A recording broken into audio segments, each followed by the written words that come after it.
Namastê! Muitos bem-vindos a mais um vídeo aqui do canal.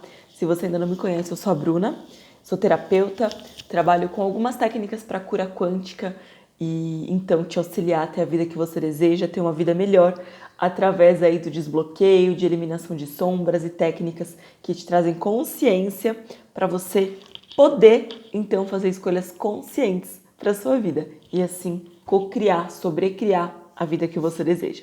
Se você quiser conhecer um pouquinho mais do meu trabalho, aqui embaixo tem um link com o meu WhatsApp que você pode pedir informações sobre constelação familiar, tarô, barras de axis, curso de barras de axis, Theta Healing, Tarot Healing, que eu uso várias técnicas com o tarô, e também o meu Instagram. Me acompanhando no Instagram, tem muita dica, muito conteúdo diariamente para que você possa então gratuitamente também ter acesso a tudo isso, tá bom? Se você gostar, ressoar com a minha egrégora, se inscreve aqui no canal. Vai ser um prazer ter vocês aqui na nossa egrégora. Somos quase 10 mil e para mim é um prazer muito grande. Hoje eu tô trazendo mais um vídeo de clique para a gente falar um pouquinho aí sobre as nossas emoções. Então eu vou falar um pouquinho sobre isso e trazer algumas dicas aí para você lidar com as suas emoções de maneira que elas não te atrapalhem. Primeiro, então, é importante a gente saber o que são emoções. Antes de eu continuar falando sobre isso, já deixa o seu like porque me ajuda muito e comenta no final se esse vídeo realmente fez um clique no seu cérebro, se realmente te auxiliou, tá bom? Bom, as emoções, elas são sempre aquele primeiro momento que a gente tem, que a gente sente após algo. Então, é algo assim quase que incontrolável. Algumas vezes é incontrolável. Por exemplo, quando a gente tem um acesso de raiva, é uma emoção que vem, ela vem avassaladora, ela chega do nada, e você sente aquilo do nada, e aí você quer reagir em relação àquilo. Isso é uma emoção. Então a gente tem a raiva, fica muito bravo, quer colocar aquilo para fora, ou então a gente sente aquela paixão, quer colocar aquilo para fora, quer abraçar a pessoa, quer amar, ou a gente sente um medo muito grande, né? Sei lá, ver um cachorro raivoso correndo na nossa direção, aquilo gera uma emoção, uma raiva não, um medo, e aí a gente quer reagir em relação àquilo também. E é incontrolável, você não consegue controlar, sentir aquilo, né? Então, eu não consigo falar, não, tudo bem, eu não vou ter medo do cachorro vindo na minha direção para me devorar. Ou quando eu sinto raiva, não, eu não vou ter raiva, tá tudo bem, essa pessoa me deu um tapa na cara, mas deixa pra lá. As emoções, elas têm essa característica, a gente não consegue controlá-las, ela vem do nada, toma conta do nosso corpo e a partir daí algumas reações físicas acontecem. Então a gente pode ficar pálido quando a gente tem medo, por exemplo, porque é como se o nosso sangue fosse direcionado ali para os músculos que façam com que a gente tenha alguma ação, que a gente saia correndo, que a gente corra, grite, bata no cachorro, faça qualquer coisa ali para se defender, para sobreviver. E então por isso que a gente fica pálido, com as mãos frias, porque a gente tira o sangue, né, das extremidades para que eles vão ali para os músculos, que a gente possa reagir.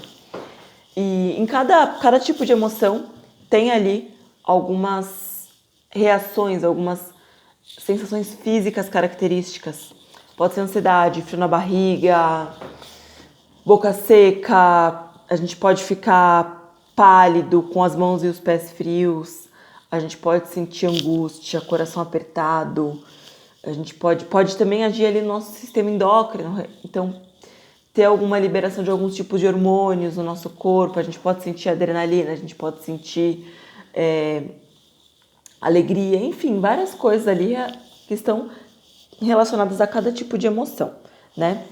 E isso é incontrolável, na hora que a gente sente isso, é incontrolável. Mas o agir em relação a isso pode sim ter um pouquinho mais de controle, desde que a gente se proponha a se autoconhecer.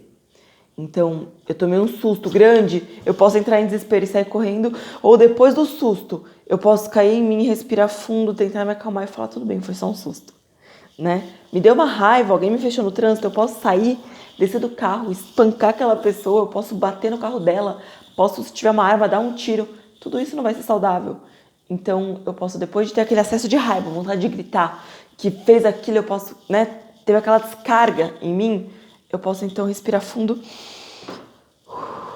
Ok, estou sentindo raiva, mas vai ajudar alguma coisa eu avançar nessa pessoa? Vai resolver alguma coisa ou vai piorar a minha situação? E aí eu respiro e começo a me colocar em mim. Só que a gente consegue esse controle com a prática, né? E com o autoconhecimento de se perceber, de entender o que é aquilo que eu tô sentindo, o que é aquela emoção e o que despertou aquilo. Tudo isso vai me ajudar a ter um controle maior, a ficar ali na consciência, a manter a tranquilidade e a voltar para um espaço neutro. E continuar meu dia a dia. É interessante a gente entender que muitas vezes, gente, grande parte das vezes, a nossa emoção e até o nosso sentimento, eles não vêm da situação em si que a gente está passando ali com a gente. Na verdade, aquela situação em si é só um gatilho para ativar uma memória de um outro momento, que pode ser sistêmico, pode vir aí dos pais antepassados, que pode vir da nossa infância também, sendo sistêmico também de alguma maneira. Então pode ser que aquela emoção, aquele sentimento não foi ocasionado de fato pela situação em si, mas a situação em si que a gente está vivenciando naquele momento é um gatilho para algo sistêmico, para algo profundo, para uma imagem interna que a gente venha e que esteja relacionado a uma outra situação.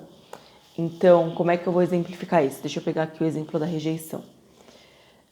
Eu me senti, sei lá, falar de uma pessoa com quem eu estou me relacionando afetivamente, porque é sempre mais forte, né? Eu convidei ali o namorado, o marido, o crush, para fazer alguma coisa que eu tô muito afim de fazer e aquilo é importante para mim e eu quero muito que aquela pessoa esteja comigo. Então eu fiz o convite. Fulano, fulana, vamos comigo fazer tal coisa? Quero muito sua presença. E a pessoa por algum motivo não achou aquilo legal, falou, não quero.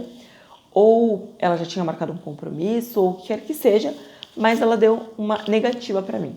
Ela falou que não vai fazer aquilo comigo. Imediatamente, quando ela falou aquilo, eu me senti extremamente rejeitada. Aquilo foi horrível pra mim. Eu fiquei super triste e reagi com raiva. Ou então eu reagi com tristeza. Falei, então tá bom, não falei mais com a pessoa. Fiquei triste o dia inteiro chorando, mal. E aquela tristeza me atrapalhou o dia inteiro. Fez meu dia ser uma bosta. Porque eu reagi dessa maneira a um sentimento de rejeição. E aí, o que eu preciso pensar e entender? Que muitas vezes, é o exemplo que eu queria trazer pra vocês, eu não estou reagindo à reação da emoção que a pessoa me causou quando ela rejeitou o meu convite. Não. Eu posso estar muitas vezes reagindo apenas ao sentimento de rejeição que eu tive. Por exemplo, com meu pai ou com a minha mãe quando eu era criança. Quando eu chorei, pedi alguma coisa e eles não me deram. Quando eu chorei porque eu estava com fome, mas naquele momento a minha mãe estava tomando banho no meu viu, ou a minha mãe estava cuidando do meu irmão mais novo, que era ainda mais novo do que eu e precisava de mais atenção do que eu. Seja como for, ou quando realmente eu fui atrás do meu pai querendo brincar, querendo perguntar alguma coisa ali na inocência da minha infância, e ele estava bravo com algum acontecimento na vida dele, com algum acontecimento na empresa, no trabalho, e não me deu a atenção que eu queria. E eu registrei isso com rejeição. Porque quando criança, eu não tenho maturidade para lidar com aquilo. Então eu vou chorar, eu vou registrar aquilo de alguma maneira. E aquilo ficou registrado, aquela imagem interna de rejeição, de não me sentir amada o suficiente pelos meus pais, pelo meu pai ou pela minha mãe, ficou registrado na minha inconsciência. E aí quando eu fui convidar ali o meu namorado, o meu marido para fazer alguma coisa, e ele falou que não, eu associei, eu imediatamente, aquilo foi um gatilho para que eu acessasse essa memória de rejeição com meu pai ou com a minha mãe. E aí, então, quem estava reagindo não era mais a Bruna madura, de 33 anos, que já sabe lidar com as emoções, não. Era a Bruna ali, de 3 anos, que passou por aquela situação e não sabe como sair daquilo, porque para aquela Bruna, o pai e a mãe é o mundo dela. Quando a gente é muito pequenininho, quando a gente é criança, eu acredito, não quero falar besteira, mas eu acredito que até os nossos 7 anos é como se o nosso mundo fosse os nossos pais. E não é, então tudo se baseia neles. Então quando eu acessei aquela informação, mesmo sendo a Bruna de 33 anos, que já tem uma outra maturidade, uma outra vida e tudo, mas quando eu acessei aquela memória de rejeição, eu fui para aquela Bruna de 3 aninhos, que o pai e a mãe eram tudo para ela, e que quando eles rejeitavam, para ela era o fim do mundo. Vocês entendem isso? E aí eu fico rejeitando e agindo mal por conta dessa imagem interna, inconsciente, que eu tenho. Então olha que loucura. Que loucura que é as nossas emoções e lidar com elas, né? E aí eu posso reagir, posso brigar com a pessoa que eu amo, posso causar uma balbúrdia. Tem pessoas às vezes que chegam ao caso de terminar um relacionamento por conta disso, ou então de, na raiva, falar, não quer sair comigo? Então eu vou sair com fulano. Vai lá, sai com fulano, o ciclano descobre, termina tudo, rompe, e aí a pessoa vira e fala, por que essas coisas só acontecem comigo? O que eu fiz? Porque agiu como uma criança ferida, porque agiu com base numa memória interna. Então vocês percebem o quanto uma emoção pode ser destrutiva e o quanto você conhecer as suas emoções, os seus sentimentos podem te auxiliar a ter uma vida muito mais saudável, relações melhores e você alcançar tudo o que você quer, ter uma vida mais feliz e mais plena? Vocês percebem tudo isso?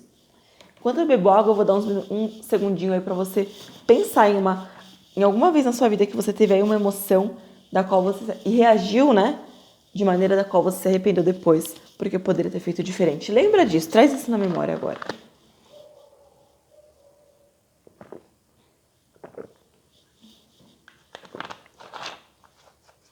Se identificou? Como é que foi pra você acessar tudo isso? Me conta aí embaixo nos comentários, tá? E me responde se não faz sentido isso tudo pra você. Então, qual é o caminho para que a gente possa evitar esse tipo de situação, para que a gente possa ter uma vida melhor, mais alegre, com mais abundância no dia a dia? É se autoconhecer, é entender que emoção você está tendo naquele momento. Então, a princípio, se toda vez que você tem uma emoção, você parar e começar a perceber como você está se sentindo, o que fez você se sentir daquele jeito, no seu dia a dia, cria, de alguma maneira, algo que te possibilite um diário, gente. Diário, você acha que é coisa de menininha adolescente? Não, um diário é muito importante pra gente. Você escrever como você se sentiu no seu dia a dia, quais foram as emoções que predominaram, o que foi o gatilho para aquela emoção, tanto boa quanto ruim, porque isso vai te dar ferramentas para que você pratique mais daquele gatilho ou menos dele. E para que você conheça e entenda o que causa qual situação. E dessa maneira, se você tem um trabalho terapêutico, aquilo vai te ajudar muito a liberar aquelas memórias ou até a cuidar daquele gatilho, daquela criança ferida. E isso te auxilia a ter uma vida muito melhor. Mas se você não vai ter um trabalho terapêutico, você mesmo tendo essa ferramenta na sua mão, conhecendo as suas emoções, você já consegue, antes de explodir, antes de ter uma reação, você já consegue respirar e falar, não, eu tô chateada porque aconteceu isso. Então, ok, estou ciente disso, eu me permito estar chateado, chateada, mas eu não vou deixar isso controlar o meu dia. Eu não vou fazer com que meu dia seja uma bosta, eu não vou brigar com todo mundo, eu não vou brigar com a pessoa que eu amo por conta disso. E aí você consegue ter muito mais qualidade e evitar fazer cagada na sua vida. Entende? E você estando numa frequência melhor, você também atrai coisas mais positivas. E claro, se diante de tudo isso você puder fazer um trabalho de cura quântica, uma constelação familiar para liberar os padrões sistêmicos, barras de axis para ir destruindo, descriando, liberando tudo que te impede de ter uma vida plena e abundante. Theta Healing para acessar a partir da fonte criadora qual é o gatilho, qual é a raiz, né, dessas emoções, dessas cagadas que você faz aí no seu dia a dia. Então, se você puder associar tudo isso, melhor ainda, você vai, voar, porque o trabalho terapêutico vai te ajudar demais. Tá certo? Então, é isso para hoje. É esse o clique para falar um pouquinho sobre as suas emoções e como elas influem e atrapalham. E como você pode se autoconhecer mais, como você pode usar isso de maneira boa, positiva e potente. Espero que você tenha gostado. Comenta aí embaixo. Um beijo e até o próximo vídeo. Tchau!